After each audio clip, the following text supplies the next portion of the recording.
তো গাইস, আগে আমি ভাবতাম আমি একাই বেকার ঘরে বসে আছি, আমার আশপাশের সবাই সকালবেলা সুটেড বুটেড হয়ে ব্যাগ নিয়ে বেরিয়ে যেত, ভাবতাম খুব ভালো চাকরি বাকরি করে, তখন খুব দুঃখ লাগতো। তারপর কালকে আমি গেলাম যুবসাথীর জন্য যেই দুয়ারে সরকার ক্যাম্পটা বসেছে সেখানে যাওয়ার পর আমার রিয়াকশানটা ঠিক এরকম ছিল।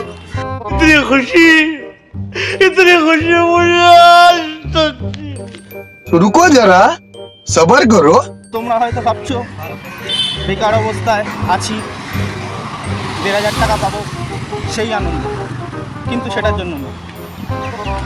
ওখানে গিয়ে আমি আমার সেই সুটেড বুটেড হয়ে অফিসে যাওয়ার ছেলেগুলোকে সেই যুবসাথীর লাইনে 1,500 টাকা নেওয়ার জন্য দাঁড়াতে দেখি, সেই জন্য আমার এই খুশিটা হচ্ছিল। তখন আমার রিয়েলাইজ হলো আমি একা বেকার বসে নেই ঘরে, ওরাও আছে সাথে।